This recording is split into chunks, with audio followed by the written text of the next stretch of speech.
মেয়েদের জীবনের কিছু কথা বলি।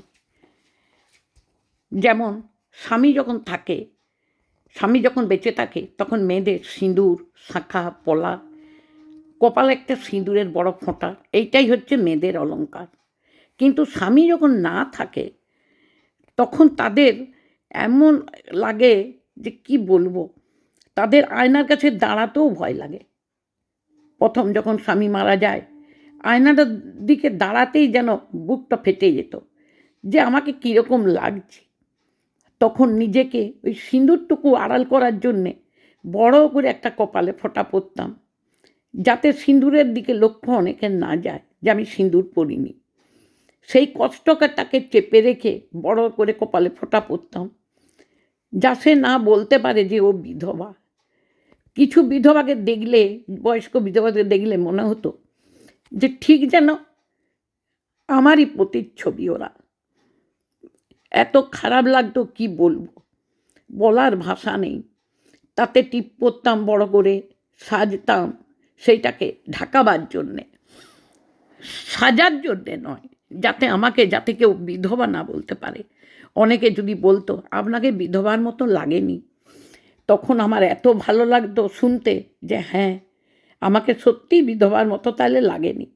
আমাকে কেউ যদি বলতো, আমি আনন্দে আত্মহারা হয়ে যেতাম যে না, আমাকে লাগেনি। কিন্তু অনেক মানুষ আছে তারা সমালোচনা করত, কিন্তু তারা জানে না সব মেয়েরা সমান নয়। একটা 50 বছরের মেয়ে ছেলে যখন বিধবা হয়েছে, সে সাজবে না অন্য কারুর জন্যে, সে সাজবে নিজেকে ঢাকানোর জন্যে। আমি সবই করতাম, খেতাম। যদি দরজাতে মাছ কিনতাম, অনেকেও পেরিয়ে যেত, পেরিয়ে যে মাছ কিনছেন, আমি হ্যাঁ আমি খাবো। আমি সামনেই বলতাম, আমি কোনো লুকাতাম না, আমি স্বামীর পয়সাতে খাবো, লুকোতে যাব কেন। অনেকে আবার গ্রামে যখন যেতাম, গ্রামে ধরুন বিধবাদের কোনো নিমন্ত্রণ বাড়ি, ভোজ বাড়ি হতো, তখন গ্রামে কিছু ছিল যে বিধবাদের আলাদা বসাতে হয়।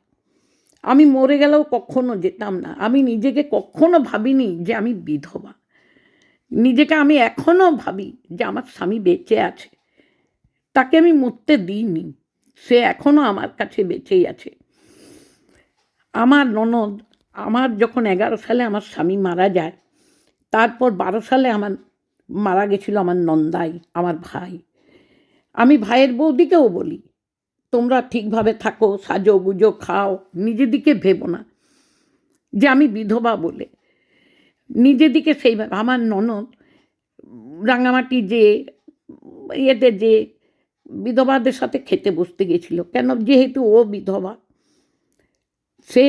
সে হড়হড় করে কাঁদছে, বৌদি বিধবাদের পাশে বসেছিলাম। আমি বকলাম, কেন গেছিলি বসতে, ঘরের ভিতরে তোকে বসতে হয়। তখন তার সদ্য স্বামী মারা গেছে, সে এসে কাঁদতে লাগলো আমাকে বৌদি বলে জড়ি ধরে, আমার বড় ননদ। সে যে কি কষ্ট, সে যারা হয়েছে তারাই বুঝে। আর কি বলবো, কিছু বলার নেই। কেউ একবার যদি মানুষ হাতের জিনিস কিনছি বা মাছ কিনছি, কেউ তাকিয়ে, সবাই তাকাতে যেত। কোনো ভোজ খেতে গেলে তাকাতো, কেউ একবার বলতো না যে সুবাসটা কেমন চলে গেল, যে ঠাকুরপো কেমন চলে গেল। কিন্তু এটা কেউ বলতো না, শুধু তাকিয়ে থাকতো আমি কি খাচ্ছি, কি পড়ছি, কি করছি। এইগুলোই খুব খারাপ লাগে যে তারা একবারও তাদের দাদিকে বৌদি বলতো, কাউকে দিদি বলতো। তারা এমন মানুষ আচ্ছা আছে পৃথিবীতে, তারা একবারও যদি কেউ বলতো সুবাসটা কেমন চলে গেল, তখন নিজের মনটাও আমার অনেক আনন্দে ভরে যেত যে আমার স্বামীর নামটা একবারও করেছে। কিন্তু সে করতো না, আমি কি করছি সেইগুলো তোরা তাকিয়ে থাকতো। কিন্তু আমি কাউকেই পাত্তা দিতাম না, আমি নিজের মতে চলতাম, কাউকেই আমি করে থাকিনি। আমি নিজের ইয়েতেই সবাইকেই বলছি নিজের ইয়েতে থাকুন, নিজে সাজুন গুজুন, নিজের ইয়েতে করুন, নিজের ছেলে মেয়ের জন্যে সাজুন। নিজের ছেলে মেয়ে সবাইকার জন্যে আপনি থাকুন, কারো কথা মনে নেবেন না। কেন মানুষ সমাজে অনেক রকম আছে, তারা আপনাকে জখম করার জন্যে বসে আছে, এমনকি নিজের আত্মীয়রা বেশি করে, আত্মীয়রাই বেশি করে, বরং বাইরের লোক অত আপনাকে আঘাত করে না, নিজের আত্মীয়রা যা আঘাত করে। আমার এই কথাটি বলার ছিল। আমার খুব কষ্ট লাগতো এই কথাগুলো শুনে বা কারুর দেখে। আর কি বলবো, কিছু বলার নেই। মানুষ তো এখন মানুষ নয়, সব অমানুষ।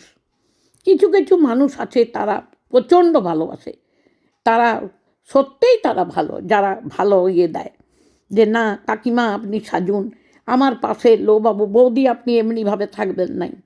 লোবাবুও বলতেন না বৌদি আপনি ভালো করে, লোবাবুর গিন্নি নুপুর দিন, বৌদি আপনি এমনিভাবে থাকুন, আমাদের খুব ভালো লাগে।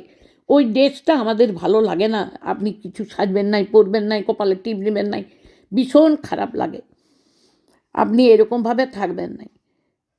অনেকেই আছে তারা ভালো, ভালো আছে বই কি, ভালো না থাকলে হচ্ছে কি করে, দিন সূর্য চন্দ্র উঠছে কিভাবে। রাখছি আমি।